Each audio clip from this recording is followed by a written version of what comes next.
अस्सलाम वालेकुम जी। Welcome to Asha recipes. आज मैं आपके साथ बहुत ही मज़ेदार, बहुत ही क्रिस्पी पोटैटो शामी कटलेट्स की रेसिपी शेयर करने जा रही हूँ। ये बहुत ही मज़ेदार और बहुत ही झटपट तैयार हो जाने वाली रेसिपी है। बस आपने चीज़ें प्रिपेयर करके रखी हूँ तो ये बहुत ही जल्दी जो है वो रेडी हो जाती है। मेरे चैनल पे बहुत सारी रेसिपीज़ मौजूद हैं कटलेट्स की, आप चाहें तो जाके देख सकते हैं और अगर आप कहेंगे तो मैं आपको उसका लिंक दे दूँगी। आप देख सकते हैं कितनी खूबसूरत और कितनी क्रिस्पी सी लुक आई है हमारे कटलेट्स की। तो आए देखते हैं इसे हमने कैसे रेडी किया है। यहाँ पे जी तकरीबन 700 ग्राम मैंने लिए थे पोटैटोज़। यहाँ पे आपको एक टिप देने लगी हूँ। आप जब भी आलू बॉईल करें उसको 1 घंटे के लिए कम से कम जो है रख दिया करें फ्रिज में। ऐसे आलू बहुत ही अच्छे से सेट हो जाते हैं और जब उसकी बाइंडिंग भी बहुत अच्छी से हो जाती है। तो यहाँ पे मैं ग्रेट कर रही हूँ आलू को। कोशिश करें कि आलूओं में आपके बिल्कुल भी लम्स ना रहें और स्मूथली जो है वो कद्दूकश हो जाए। तो इसी तरह से मैंने सारे आलू जो है वो कद्दूकश कर लिए हैं। अब मैं इसमें शामिल कर रही हूँ हाफ़ कप धनिया। मेरे पास फ्रीज़ धनिया था। इसी तरह से हरी मिर्चें भी मेरे पास फ्रीज़ थी। तकरीबन 2 मैंने हरी मिर्चें ली थी और एक मैंने ब्रेस्ट का पूरा पीस लिया है चिकन का और उसको मैं बॉयल कर चुकी हूँ पहले ही। और अब श्रेड करके तो मैंने पोटैटोज़ में डाल दिया। इसी से बहुत अच्छे से रेशे बनेंगे जैसे शामी कबाब के रेशे होते हैं। 1 कप मैंने ले लिए जी ब्रेड क्रम्स। ये मेरे होममेड ब्रेड क्रम्स हैं। इसकी रेसिपी भी मिल सकती है आपको मेरे चैनल पे। राइस फ्लोर यूज़ कर रही हूँ मैं, तकरीबन 4 टेबलस्पून लिया है मैंने राइस फ्लोर। 1 टेबलस्पून मैंने लिए जी ज़ीरा साबुत। 1 टेबलस्पून नमक जाएगा इसमें। स्पाइसेस आप अपनी मर्ज़ी से कम ज़्यादा करेंगे, स्पाइसेस की कोई मेजरमेंट नहीं है।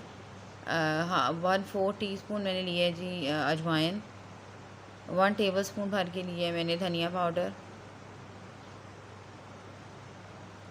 और रेड चिली पाउडर लिया 1 टीस्पून। इसके अलावा ज़ीरा पाउडर लिए 1 टीस्पून और रेड चिली फ्लेक्स लिए मैंने हाफ़ टी स्पून।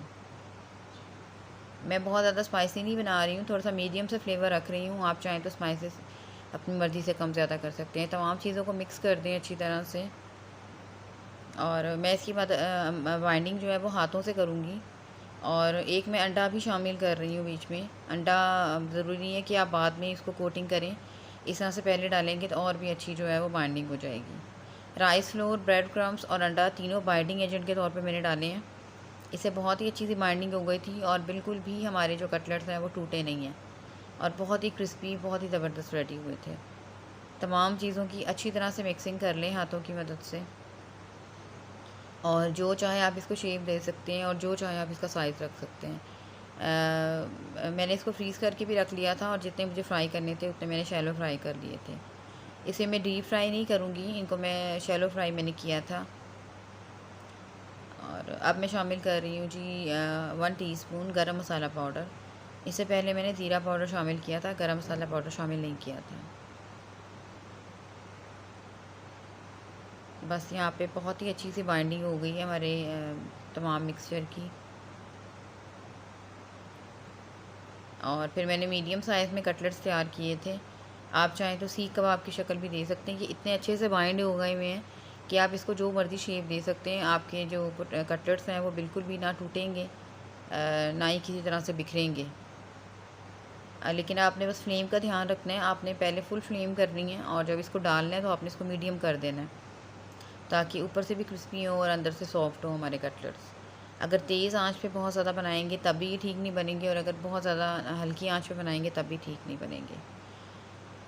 तो बस यहाँ पे मैं मीडियम साइज़ में इनको रख रही थी और तमाम कटलेट्स जो हैं वो मैंने रेडी कर लिए थे। दूसरी साइड पे हमारी जो ऑयल है वो भी गर्म हो गया हुआ है, तो एक एक करके कटलेट्स डालते जाएं। पहले एक साइड से इसको गोल्डन होने दें, उसके बाद आपने इसकी साइड चेंज करनी है। जल्दबाजी में अगर आप करेंगे तो आपके कटलेट्स जो है वो बिल्कुल भी अच्छे नहीं बनेंगे।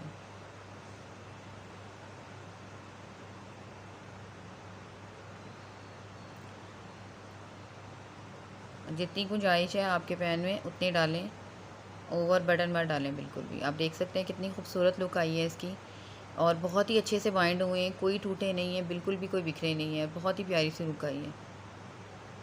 तो यहाँ पे कटलेट्स जो थे मैं दूसरी साइड चेंज कर रही थी और दूसरी साइड से भी हमारे कटलेट्स जो हैं वो बहुत ही ज़बरदस्त हो गए थे, बहुत ही खूबसूरत सा कलर आया था इनका। रमज़ान के लिए ये एक आइडियल रेसिपी है। तो बस मैं इसे डिश आउट करती हूँ और आपको दिखाती हूँ। उम्मीद करती हूँ मेरी आज की ये बहुत ही मज़ेदार थी, बहुत ही ज़बरदस्त किस्म की पोटैटो शामी कटलेट्स की रेसिपी आपको पसंद आएगी। अगर आपको मेरी रेसिपीज़ पसंद आ रही हैं तो मेरे चैनल को सब्सक्राइब कीजिए। नेक्स्ट रेसिपी तक के लिए अल्लाह हाफ़िज़।